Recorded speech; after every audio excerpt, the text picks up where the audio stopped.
Timey kangaroo down sport. Timey kangaroo down. Timey kangaroo down sport. Timey kangaroo down. Good day, mate. This is Ron Compton, the Video Services Coordinator from PMRF Barking Sands. I'll be down under for a few weeks, so please leave your name, message, phone number, and I'll get back to you upon my return. Timey kangaroo down sport. Timey kangaroo down. June 1993, PMRF Barking Sands is tasked by Com Subpac to do the video documentation of harpoon firings in the Timor Sea.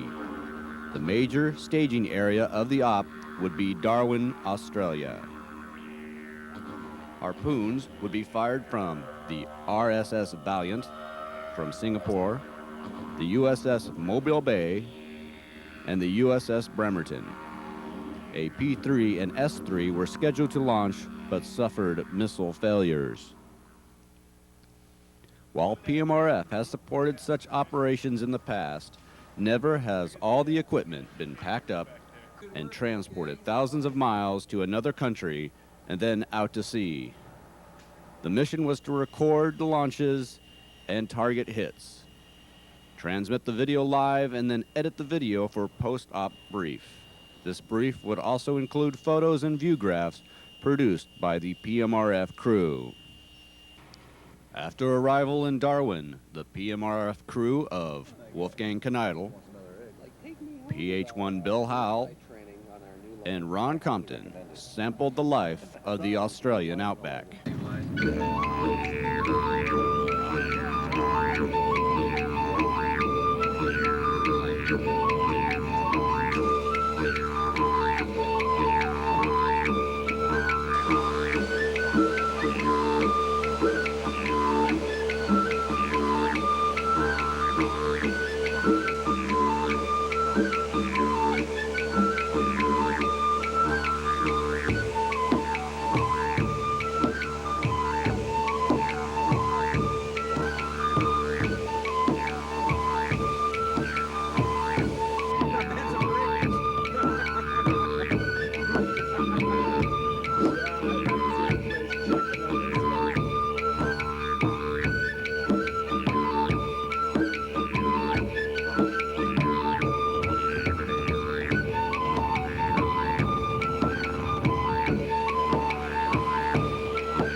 The fun in the outback would be short-lived as the task at hand and life aboard the USS Independence begins.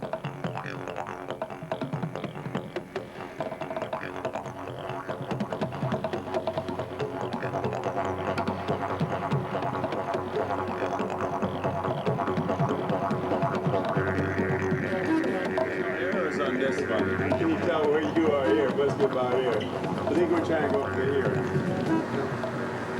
I think it's this way.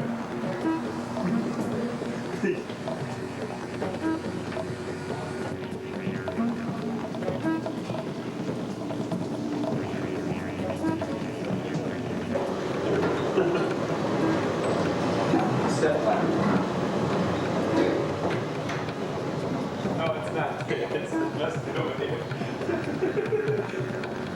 Come on, follow me. Take that over.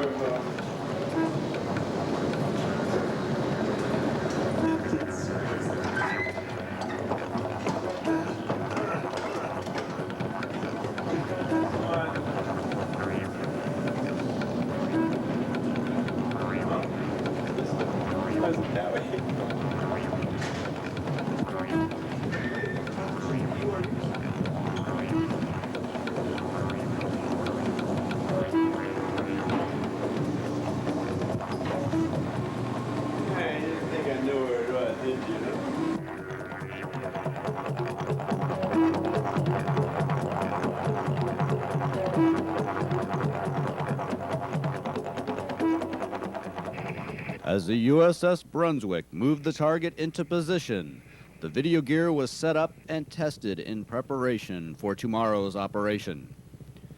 The Independence's Sight System crew assisted in the setup of the live video feed. Range surveillance and telemetry was provided by an RP-3 from Naval Air Warfare Center, Weapons Division, Point Mugu. In Phase 1 of the exercise, the RSS Valiant and the USS Mobile Bay would fire their Harpoon missile at the Septar target.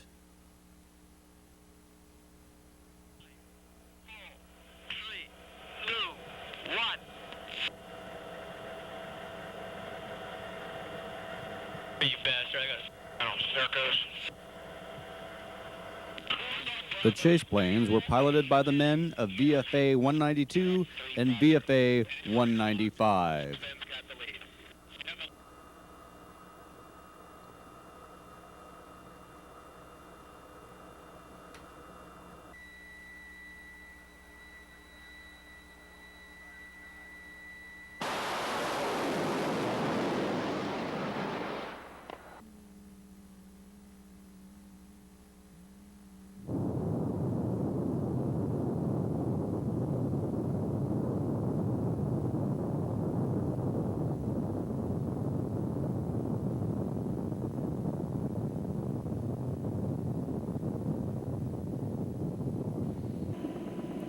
Both missiles struck almost simultaneously into the Septar. 3, 4, 2, 1. Here it comes, I see it. Got it. There's the F-18, I see one. And I just up control, you have the fire line right underneath you. Is that both aircraft? Good impact. Yeah, 3DA. Is that both of them they threw? I saw the F-18 on the left. The Mobile Bay's Harpoon passes between the pilot house and the tower aft, striking the net. Followed quickly by the Valiant's Harpoon, which strikes the Septar boat on the starboard side and exits on the port side, 3 feet above the waterline. Control 1-2. This footage shows the Septar damage to the netting caused by the Mobile Bay's Harpoon, plus the inner and exit holes from the Valiant's Harpoon.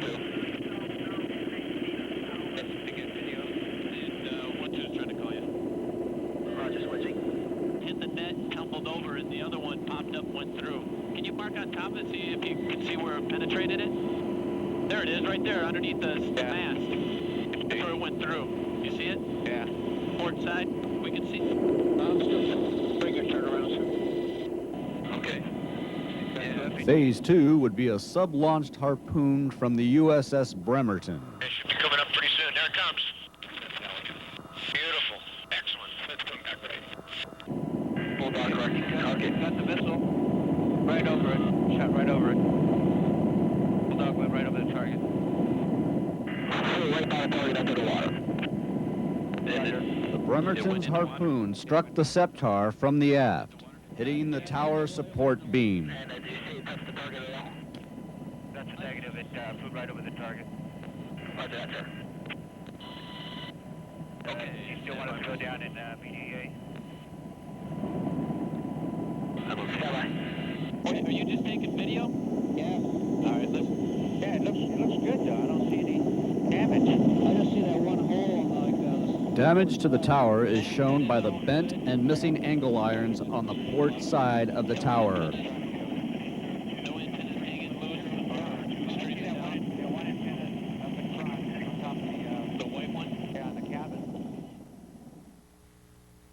Immediately after the operation, all the footage is brought on board the USS Independence. The editing process begins going long into the night, and the next day, back in Darwin, Australia. It will run on here, but when it gets to that point, it's After finding a step-down transformer and replacing some burnt fuses, all was made ready for the wash-up brief at the Royal Australian Air Force Base in Darwin. why I said we better make it. The conclusion of the brief showed that everything during the op went smoothly. Lieutenant Carl Graham, Flag Strike Ops Officer, had this to say about the PMRF video crew. The real VDA came from the helo going down and coming back up again. Good input from them. We were able within, actually on the first shot, we had live video coverage in TFCC. We watched the impact. PMRF guys did an outstanding job. These guys did a great job with pictures, as you can see. I think that's a major lessons learned too, is we've got to have coverage overhead the target. Those two hits were discernible when they inspected it and got to the target, but it's very easy to construct a scenario where you have two hits in the same general area and there's just no way to know whether one of them hit it or missed it. And with the video like that, it's a piece of cake, you can tell right away. With the exercise complete, the long, complicated task of getting the crew and all the equipment back to Hawaii begins. But the problem was when we flew in, the Continental didn't cancel the return flight, and so when we thought we had a reservation tomorrow, and it's all been canceled. Finally, the airline situation is straightened out, and our crew enjoys its 20 hours in Sydney to get some rest and see some of the sights.